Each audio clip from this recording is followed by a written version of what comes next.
2. Welcome everybody to Thursday's episode of Making Hay with JRA, where all my friends in the junk removal industry gather, listen to me, and discuss how to get started junk removal business, how to grow one, maybe how to sell one, and just any type of issues that are facing the industry at any given moment. My name is Lee Godbold. This is, again, Making Hay with JRA with the Junk Removal Authority, again, every Tuesday and Thursday at 12 noon Eastern. We've got Aaron running the show, so if you guys have any questions or comments, please post in YouTube or Facebook. And of course, hit that big subscribe button on YouTube. If you guys are currently watching, hit that subscribe, give us a thumbs up and thumbs down. Let us know how today's episode is treating you. Appreciate everybody watching. Had somebody message me that a couple days ago, which leads into what today's topic, which is preventing employee theft. And there's several different types of employee theft. One of the things, and as you grow and as you gain employees, when you yourself are on the truck and you're just using another helper or two, or even when you yourself are still very much involved on the truck and you have another crew that runs maybe by themselves every so often, if you're in there and you're doing the work with them and all, a lot of times you won't have as much theft. The theft begins to occur as you grow a large enough operation that you yourself are no longer really on the truck. You've got individual crews that are out there operating everything, and then over time they might start, there could be a little bit of theft that starts to occur. So a couple things I want to identify is the types of theft that might occur in a junk removal business, as well as why the theft occurs. Like, why do employees steal? And there's a couple, as far as why employees steal, there could be a couple different reasons. Some very small percentage of them could just be bad people. And even if you go through an interview process, some people are really good at not showing it. I think that's a very, very, very small percentage of the issues that you have with theft. Some of them might think that you yourself are taking advantage of them. So what we found is it's very important to actually show employees a lot of what the money goes to. I mean, you deserve to make a decent amount of money, but at the same time, many employees don't factor in the 35, 40, 25, 100,000, whatever it is, cost per year that you pay in workers' compensation. They don't factor in that every single 6% of all the revenue you bring in goes to fuel. They don't factor in it costs you, that one customer you're doing a job for costs you $70 or $100 or $50, whatever that is, $150 to get. They don't account for the acquisition cost. When your truck breaks down, you got to change out a tire. You got to change out an engine that runs $8,000, $9,000, $10,000, depending on what kind of vehicle you're in by the time you pay labor, or transmission. None of that gets factored in. They just see the fact that, hey, this truck's bringing in $1,500 a day. This guy must be getting rich off of this one truck. That's not the case. We know it as owners, but oftentimes we don't explain it to employees, and it helps if the employees understand a lot of what that money is going to. The other end of, as far as taking advantage, is it is very important. This is difficult to do, but it's important to really recognize when you've got employees in there that are doing an excellent job, occasional bonuses, or paying them more for outperforming lesser employees, then they're going to feel a lot more deserved. Lesser employees will know that these guys are making more money and that there's potential that they can earn more as well. And the last thing is, a lot of them justify it. They don't believe that they are really stealing. They in their head, they justify that what they're doing is not wrong. So let me give you an example. One of the most common types of theft in junk removal can actually be a customer. Let's say you go to a customer's home, the team member they do what they should, the team does what they should, and they actually quote the job at full price, and the customer doesn't want to do the job. And what the customer might do is they might actually turn around and say, hey, I don't want to pay this amount, but if you guys will take care of this, I'll pay you $200 in cash. You guys can split it. And literally, customers will prompt employees from time to time to do that. And the customer in this situation is wrong, 100% wrong for doing that, but the employees are also wrong for taking that money. However, what they do is they kind of justify it as if that customer never would have done the job. They canceled anyway. They weren't going to do the job unless it was done for a lesser amount. They're like, it's only going to take 20 minutes. We'll go ahead and knock it out. There's a few problems. One, you're still paying those team members to be on site. They're still using your truck. You're still paying the fuel. You're still paying the disposal fees. If they get hurt, I guarantee you they're not going to say that they got hurt doing doing a job basically where you aren't going to earn any revenue. So you're going to be responsible for covering those medical costs, or your insurance company is. So you still bear all the risk, you still have all the expense, they're just pocketing 100% of the money. It's 100% wrong, but they justify it in their head as if the customer wasn't going to do the job anyway. In that scenario, and this is something we're going to be talking about as we move on, when you want to set up scenarios where team members know that there's a pretty good amount of room to negotiate down on job costs. Like once you're on site, for the most part, if you're on site, you've incurred probably 40%, 50% of your total cost just by getting on site. Because no matter, you've already made on site, you've got the drive time, you've got the fuel, you've got the vehicle wear and tear, you've already made it out on the job site. You're gonna have to leave, you're gonna have more drive time, more wear and tear, more fuel to leave. So you've incurred a bunch of expense. You might as well go ahead and get what income you can off that particular job. If it's a big job, great. You know, there's still a good chance for you to make money. If the stuff's really heavy, you might have to factor that in on how far you can go down, because you will have disposal fees you otherwise would not have. But making sure your guys know that you can get a lesser amount for a job, then that's a great thing to do. And you probably want them checking in and saying, hey, this individual customer does not want to do it at this price. They don't want to do it for $30 less. They're okay with doing it for maybe like $250. Do I have approval to go ahead and go forward with this? And then in that case, it becomes a much more apparent that we do want to do jobs even if they are not at full price, because we've already incurred a bunch of expense. So, Aaron, if at any point we get any questions, just give me a message, let me know, and we'll address them. We got any right now? So guys, if you guys have any questions at all, please post them in comments and we'll make sure we address them in today's show. What are the most common types of employee theft? So the message I got, it was on Sunday, and me and this individual messaged for maybe a half hour about what occurred in his business. And what was occurring in his business was the previous scenario I just talked about, jobs getting marked off as canceled, and then the employees actually pocketing the money. He estimated it was somewhere in the neighborhood of $70,000 over the last 3 years that was actually stolen. Now, I'm going to make him feel a little bit better. I didn't tell him this before, but that $70,000, I don't know if that was, I guess I needed a little bit more clarification. Was that $70,000 in that they stole, like actually they stole $70,000, or was he factoring, they stole, or did they steal 30 and he was factoring in the other expenses? You know, I would need to know more information. Chances are that job would not have been off at full price. So it likely is less than 70K, but that's what he's estimating over the past 3 years. That's going to make you depressed. So that's one type of theft. The other types of theft that can occur in business is you have time theft. And this is the most common. And this isn't necessarily something that somebody needs to be fired on the very first time, but it needs to be addressed. Time theft is taking unnecessarily long breaks. So if you got a lunch break that's a half hour, 45 minutes, and you guys have a tight schedule, if they're sitting there and they're taking an hour, hour and a half, that's an unnecessarily long break. If it's every once in a while, because it's extremely hot outside, they've got to cool down, you know, if they're conveying to you an issue that they're having, that's probably okay. But the issue becomes if it becomes every single day, because that's when it starts adding up. So you really need to watch out for time theft. The other thing is that goes along with time theft is employees will get items off of jobs and they'll want to keep them. They'll actually drive to their home to unload those items without getting permission. And the reason we consider that time theft is you have the drive time there. You've got maybe the extra fuel expense. They're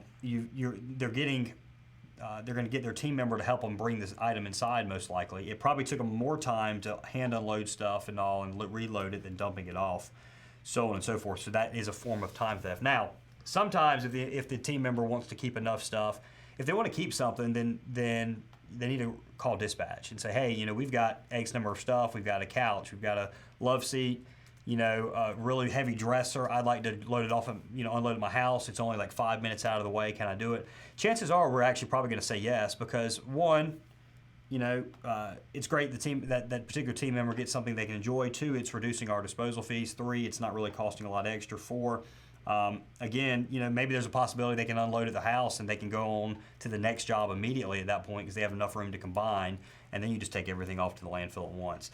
So, but what you don't want to have happen is people doing this, going out of the way without telling you what's going on and really costing you a lot of time. There needs to be a policy in place, and you need to be informed of that type of stuff before they go off and do it. Fuel theft. We have had this occur a time or two. That's when you know all of your employees probably have fuel cards so they can fill the truck up. What was happening in this case is the employee was, after he clocked out, he was taking that fuel card and going up the road to the gas station. He was filling his car up, and it happened maybe 3 times over the span of about 2 weeks. But then we got to looking at the fuel report, and all of a sudden, you know, all of our trucks are diesel, and all of a sudden we're getting fuel charges that says regular unleaded. And the only person that in this company that should ever have a regular unleaded charge on their vehicle is me, or Omar has got a company vehicle as well that takes gas. So those are the only 2 people that should ever have any regular unleaded. So it became apparent that somebody was stealing fuel at that point.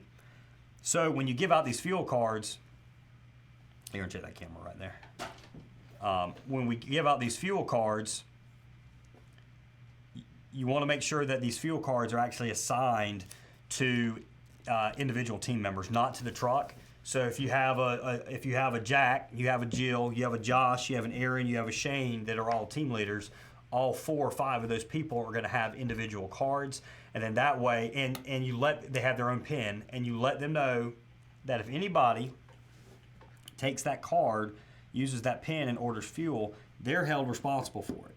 They could lose their job, they could have to pay back the amount, whatever. They're responsible for that card. So don't give the card out, don't give a PIN number out, because you're ultimately held responsible for it.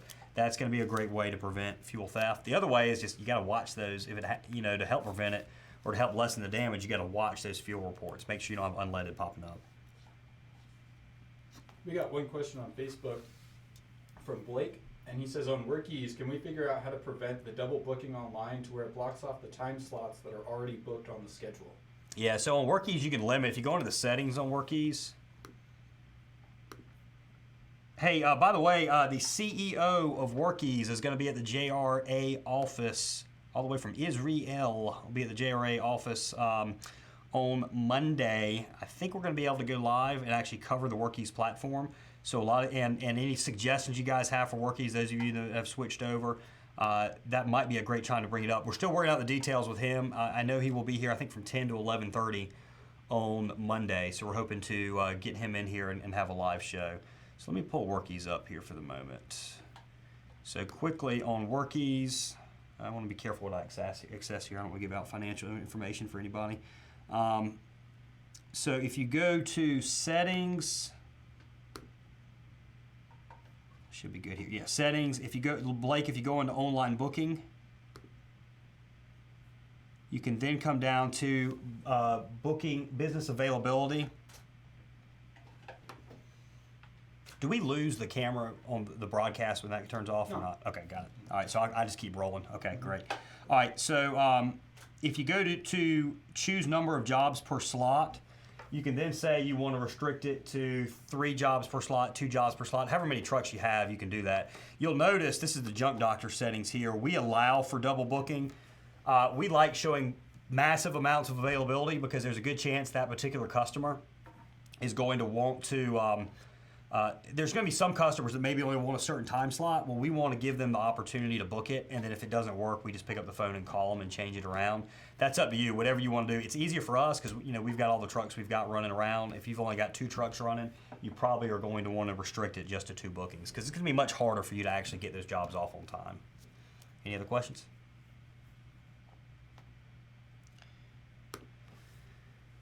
Okay, so another real common one, or I say real common, but another one that's likely, that there's a good chance is going to occur the longer you're in business and the more employees you get, is employees actually doing jobs behind your back.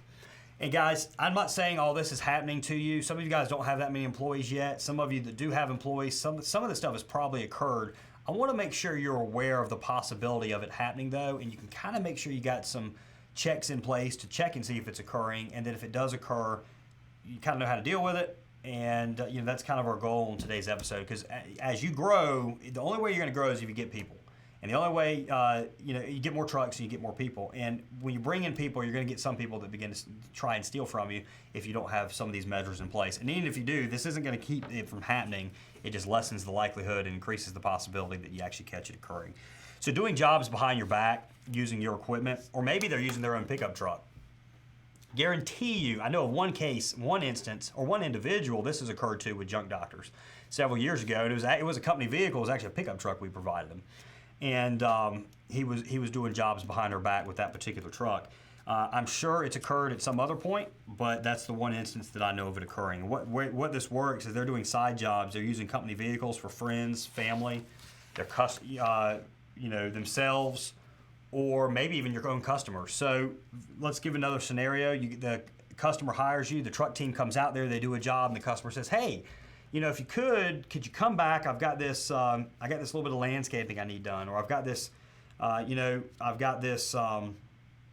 item I'd like removed," or they save your team member's cell phone number. So if your team member made the call, like on Workies, you can call mask, so they'll know they shouldn't. It reduces the likelihood they actually get the team member's cell number when they make the courtesy call.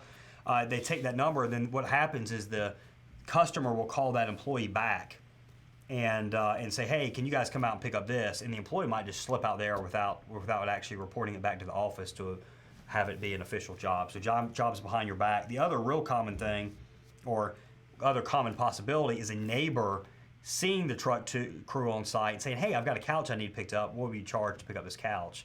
And the guys can say, "Yeah, just be $40." And then they move on over there. They take the couch, they put the couch in there, they pocket the $40, and they move on. So that one's hard. The neighbor thing is hard to prevent.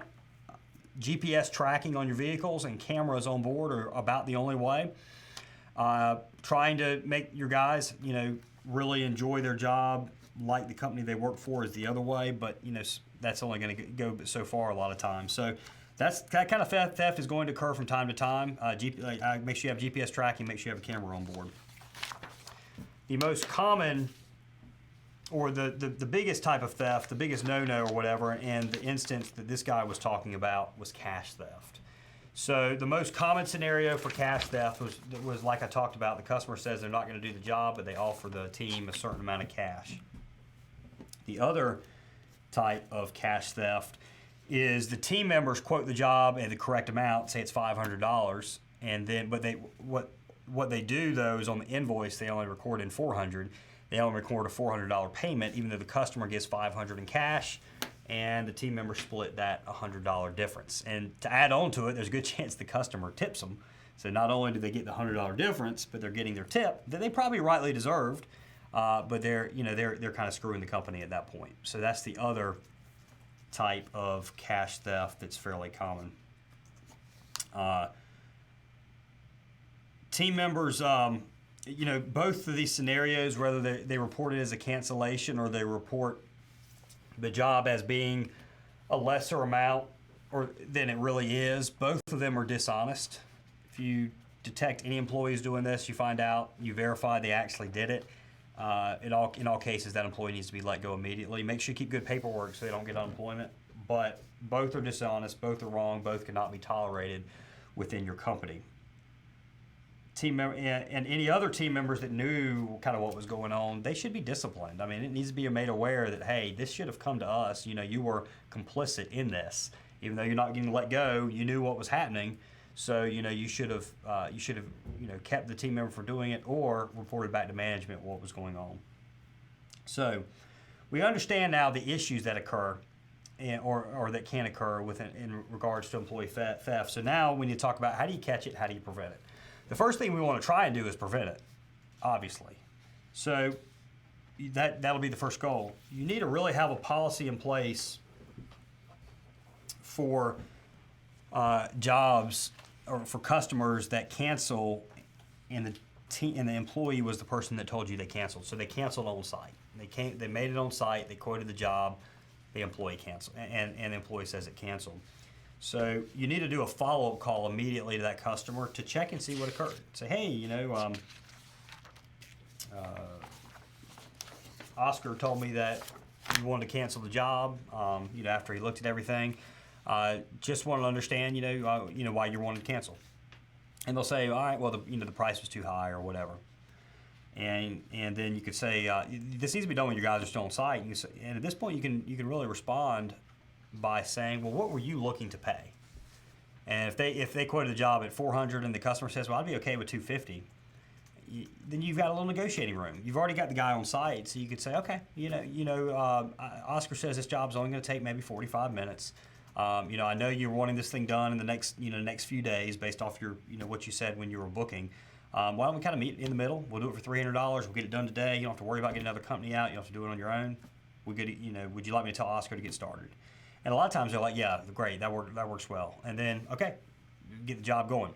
If the customer it doesn't want to negotiate on that price, if they seem a bit kind of sketchy, is the best word I could really think about, then a lot of times the customer's going to have a little bit of a guilty conscience. They weren't expecting you to actually call up, and oftentimes you might be able to detect there's a particular issue, and maybe the customer and the employee have worked out a little cash deal on the side.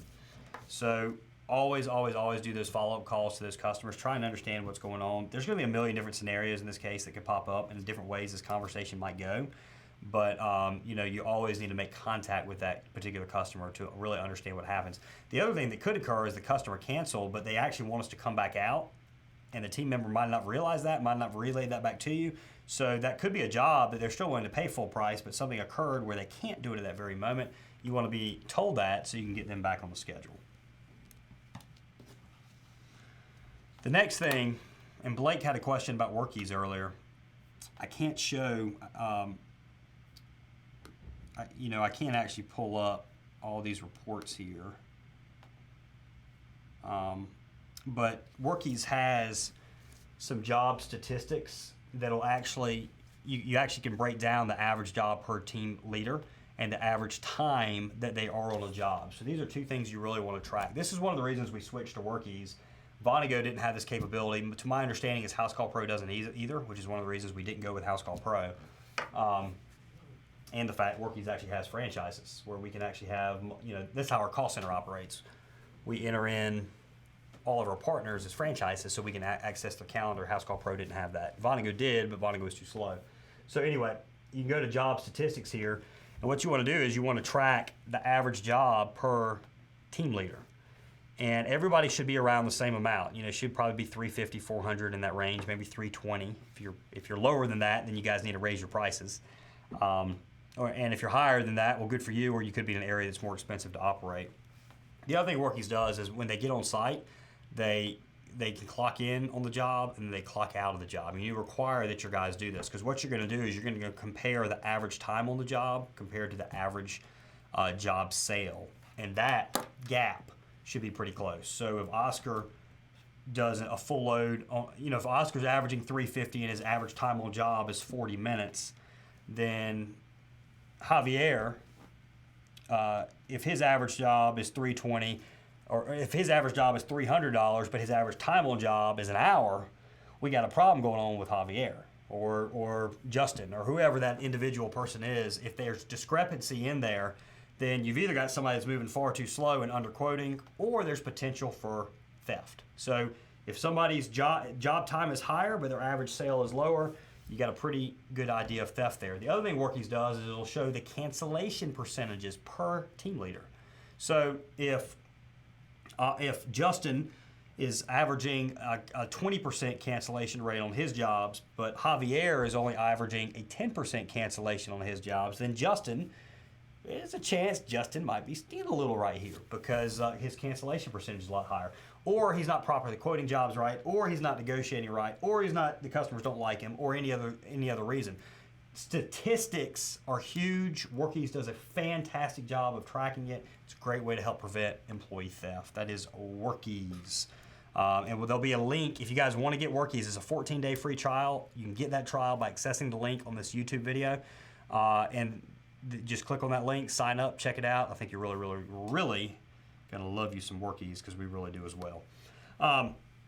So track that stats, guys, and monitor them. If those statistics aren't lining up, look into it. Scrutinize what's going on. Start asking questions. Start calling customers. Start stopping in on some jobs. Check if you got cameras on your trucks. Check in on those cameras. Look at your GPS tracking reports. Scrutinize that individual so you can understand what's occurring. If you think it's just a lack of training, get that individual in training, but you want to rule out everything else as well. We got a question in from Juan on Facebook, or on YouTube, excuse me. Ever have guys try to start their own junk company after working for you? Yeah, we put in non-compete clauses. So I think at this point we started out at 5 years and then it went to 3 years and now it's at 2 years or now it's at 1 year. So you can get them to sign a non-compete clause that say they won't own or manage a competing junk removal business within your current service area or an area that you're looking to go into. But there's got to be a time limit on it, and we found that enforceable in courts is about a year. A year still kind of works fairly well though, because that's going to prevent that employee from leaving and starting a junk removal company immediately. So get them to sign non-compete clauses. If they go into another area, I wouldn't worry about it. And if if they start one, then at that point you're gonna have to make a decision if you're going to go after them or not. But non-competes will help. Customer follow-up calls should be made on all jobs. You want to make sure, and you need to understand, you need to think about the team leaders on that job. You want to you'd love to be hearing team leaders consistently getting praises, but if you have some complaints coming in or whatever, or people aren't completely wowed, or if you ask them to rate the service on a scale of 1 to 10 and they rate it at a 7, and it seems like the average, if Javier's average from customers is a 7, which is very low for junk removal businesses. Junk removal business should be 9 or 10. Then Javier either needs some additional training or Javier needs to be shown to do. So, customer follow-up calls, absolutely huge. Get in touch with those customers. If you guys aren't on the job, you need to have a way of talking with that customer and ensure things are going well in your business. If you suspect somebody pocketed the difference, they told the customer it's going to be 500, customer gave them 500, but they only recorded it in the system as 400, and you think they pocketed that difference, call that customer and say, hey, this is Lee with Junk Doctors. Guys wrapped up with you just a little while ago. Really appreciate your business. Just want to follow up and see how the job went. If they say, yeah, everything went excellent, it was great, then respond back and say, okay, that's awesome. I really appreciate it. Hey, on a scale of 1 to 10, will you please rate the value you received for the service you received for the price of $400 that you paid? And then Melissa, let's say Melissa's the customer. Melissa was like, well, the value was great for the $500 that I paid. I didn't pay $400, I paid $500. So then you're like, all right, we got a little going on here. So I would wrap up that customer call. Don't let the customer know the theft occurred or whatever. Just say, oh, okay, I'm sorry. Something must be entered incorrectly. I'm seeing 400 here on my end. I'm sure the employee just entered it incorrectly. Wrap up the call. Thank you for the business. Let them know if we can ever do anything else. We'd really appreciate it. And then you start looking into that team member saying, all right, what's going on here? Maybe start calling up some of his past customers to kind of reiterate, make sure everything's good, and talk to some employees that work with them, check cameras, check GPS records. You got to scrutinize before you approach them. Don't immediately pick up the phone and call them. Get some more information so you actually have a case against them, and just make sure that a random mistake wasn't made on his end. First thing I would do, likely, you might wait to the end of the day, especially if this guy's been with you a while, another job or two ain't going to kill you. Wait to the end of the day, and he brings the money in and has everything there, and check and see if he actually brought in 500. It could be he actually made a mistake, recorded as 400, but he gives you 500. And at that point, say, hey, you need to make sure that you're recording this stuff correctly, but, thank you very much for your work today. Really appreciate it. So it's very easy to think that somebody's stealing from you and address it immediately. I've been guilty of this in the past. You want to get a little bit of information before you accuse somebody of doing something when it could have just been an honest mistake, because if the money winds up coming to you anyway first, that's all that really matters. The reporting stuff can get changed. You want to make sure customers sign invoices also. So if a customer signs an invoice, the likelihood that they're actually going to go, they're going to realize that the invoice only says 400 and not 500. So making sure customers sign invoices is huge. And cameras, I mentioned cameras a few times. You can get cameras in the cab that can have audio. You can get a rear camera. The backup cameras, we have on one truck our backup camera.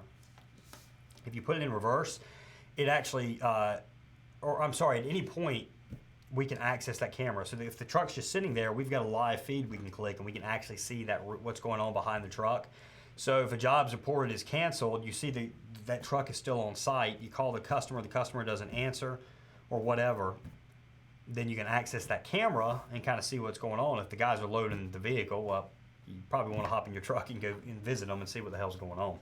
So cameras are a great way. And then watching those GPS records, make sure you have a live feed. Cameras are most valuable when you have that live feed. the final thing that a lot of people don't think about, we've done a few times. It's been a little while. I think we're going to throw a few of them in the mix, though. It's been a little while since we've done this, but secret shoppers. The way a secret shopper works is oftentimes have it be a friend. You know, if somebody, all the time when you're in a junk removal business, somebody's going to approach you about doing a job for them that you know. And a lot of times you want to give them a break. Sometimes you'll do it for free. Sometimes you just want to give them a good price break. Well, but they want to help you. They're your friends, so they want to help you. They want to reciprocate the favor that you're doing them by coming and removing this stuff. So what you do in that case is say, hey, you know, Mary, yeah, that's good. Yeah, we're good to remove it. Hey, will you be a secret shopper for me? You know, I got a body cam. Could you wear this body cam? And kind of keep an eye on how things go. I want you to, you know, the guys putting on their boot covers. Are they honest? Are their shirts tucked in? When they backed up in the driveway, did the team navigator guide them back? You know, anything you're wondering about, are your guys doing properly? Do they quote it accurately? You know, anything, any questions you have, use secret shoppers. Have them be your friends, family, and they'll do it.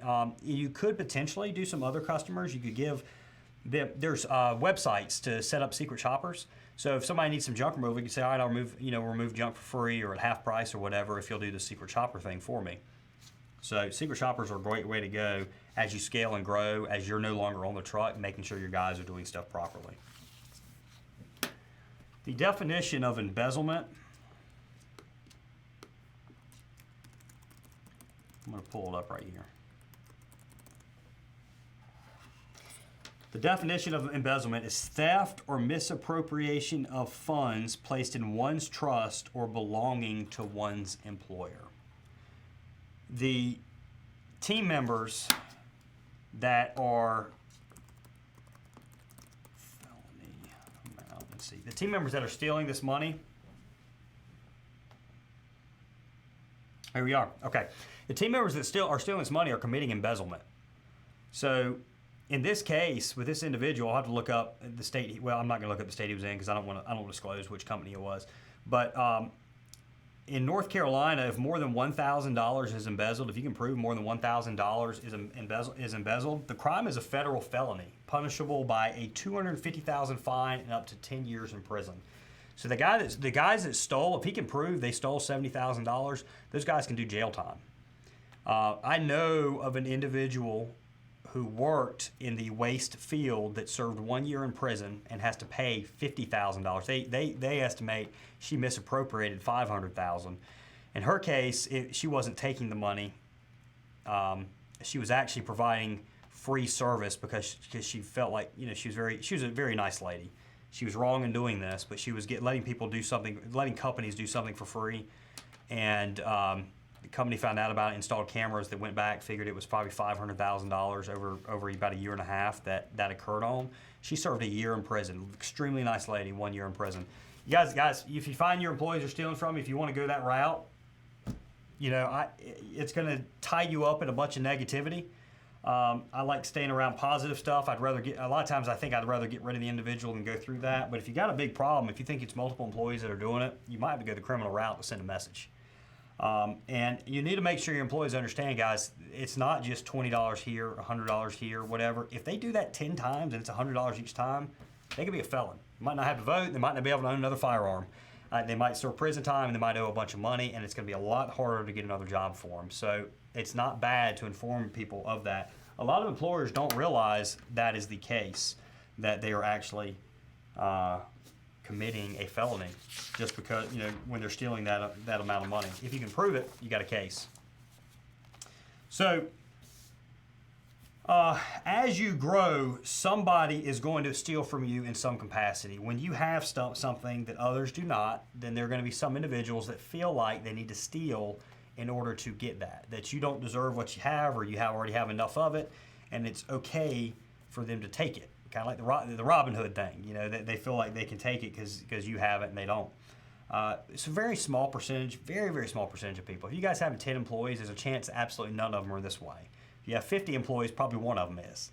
But, you know, it's an extremely small percentage. But what you want to do is you want to identify that one person. You want to get rid of them immediately, because otherwise, over time, your team members are going to realize what's going on, and they might start justifying themselves and say, all right, if Justin's able to get rid of it, or if Bill's able to get away with it, or if Javier's able to get away with it, Tyrell's able to get away with it, then at that point, that it's, why can't I get away with it? So you want to make sure you kind of squash it as soon as you realize it's occurring, that it's occurring. I'm sure it's happening with junk doctors every so often. Time theft, I guarantee you, occurs. We try and limit it some, but it's happening. It's going to happen with you. It almost is kind of factoring into your pricing.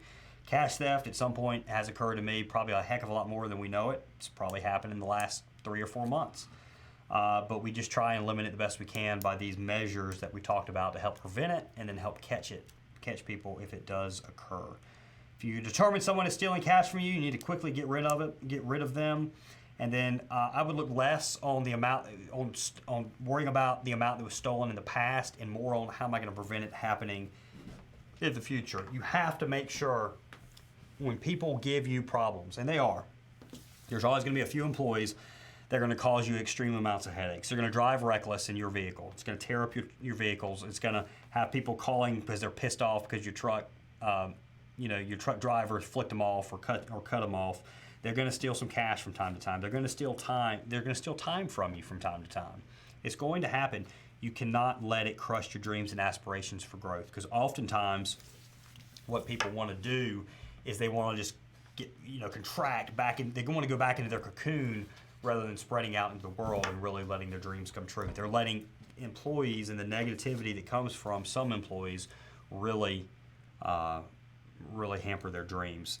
Guys, it's also very easy to forget about all the good employees that you do have and the team members you do have when you have a few bad ones, because you focus in on the bad ones and you just get sick of it, and it just hurts because you feel like you're giving them a great place to work, great paycheck, giving them all the hours that they want, that you're fair with them, and then they steal from you. It hurts. It happens, and you just got to learn to get over it. And when it occurs, just understand that's part of you being a boss and them being employees sometimes. Get rid of the bad ones, reward and thank the good ones, and then just keep on trucking along, keep on moving. If somebody steals from you, get rid of them, on to the next thing. The money's gone. That money they stole is gone. The chances are, even if you sue that individual or if they go to jail, you're never going to recoup that money, most likely, because they probably don't have anything to take. You just got to forget about it. Don't let the pain of losing money in the past prevent you from getting more money in the future. And that's kind of one of the best things I can say. Don't let the pain of losing money in the past prevent you from getting more money in the future. That's not just on theft. That's all. If you went into a business and you lost money on it, it failed. Don't let that prevent you from going on business in the future. Just learn from it and move on. So the past can crush your future dreams if you let it. Any last minute questions before we wrap, Aaron? Awesome, guys. Hey, we tried playing a new call center ad as part of this show, but it kind of lagged. So I'm just going to tell you about it. JRA Call Center is one of the programs that we are most proud of here at JRA. We got people in that call center that really, really pride themselves on booking a bunch of jobs for a bunch of customers. It's also the only service we have that's free. And what I mean by that is it really doesn't cost you any money, because we're going to be able to book more jobs at a higher rate than you can, and you're going to be able to raise your prices. If we're charging $21 per book job, raise your prices on average $21, and I will guarantee you we will schedule as many jobs, probably more jobs at that $21 higher rate than what you were getting before, because our guys are so well trained and so great in that JRA call center. 8 a.m. to 9 p.m. Eastern Time, Monday through Saturday. Take back your life, take back your freedom, take back your business with the call center, rather than being at this thing's beck and call every moment. My name is Lee Godbold. This has been Making Hay with JRA. We'll be back at Tuesday, 12 noon Eastern Time. Appreciate everybody watching. Most important right now, hit subscribe on YouTube. Like us on Facebook. Give us a thumbs up or thumbs down if you liked or disliked this episode. Hope everybody's staying real busy, and we'll see everybody Tuesday. Thanks again, guys.